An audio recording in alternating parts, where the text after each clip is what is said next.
I'm sure Paul Stewart, as the malevolent and short-fused Mr. Kellerson, haunted the dreams of many boys who saw this film at a tender age. He is the big bad wolf in a rumpled suit and cheap fedora. Now, for Stewart, The Window was an unexpected professional rebirth. He'd come to Hollywood in 1940 with his colleague and good friend Orson Welles, having been a charter member of Welles's legendary Mercury Theater of the Air. He appeared in a few character parts, most notably Citizen Kane, but Stewart's true ambition was to direct.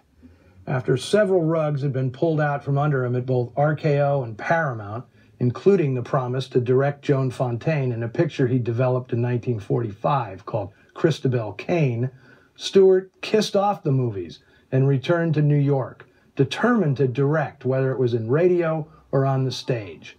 When production of The Window hit the Big Apple in early spring of 1947, the only part not cast was the villain, which fit Stewart to a T.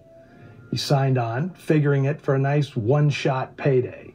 And although the film wouldn't be released for another 2 years, producers in L.A. saw private screenings of The Window, and Stewart was suddenly in demand. He returned to Hollywood with his wife, singer Peg LaCentra, and he worked steadily as a character actor all the way into the 1980s.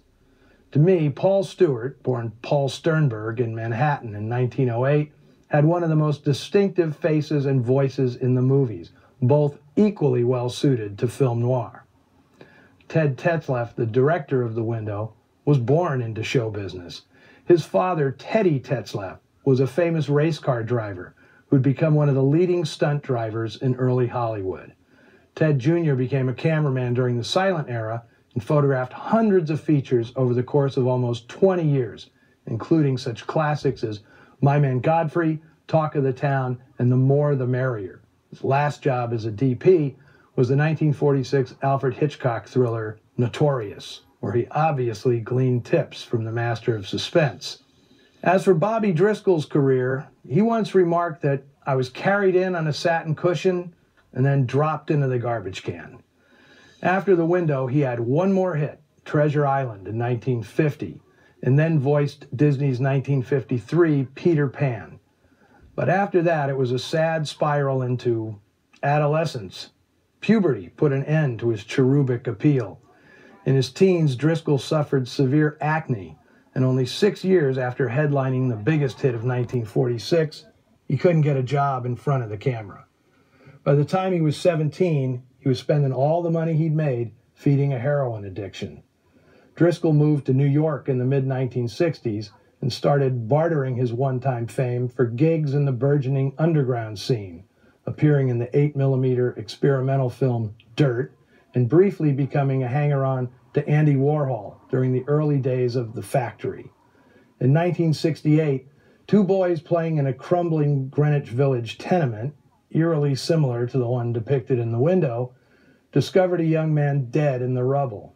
The body was processed by the coroner, but no one came forward to ID the corpse or claim it. It was buried on New York's Hart Island, known as Potter's Field, along with thousands of other sorry citizens who died anonymous or broke.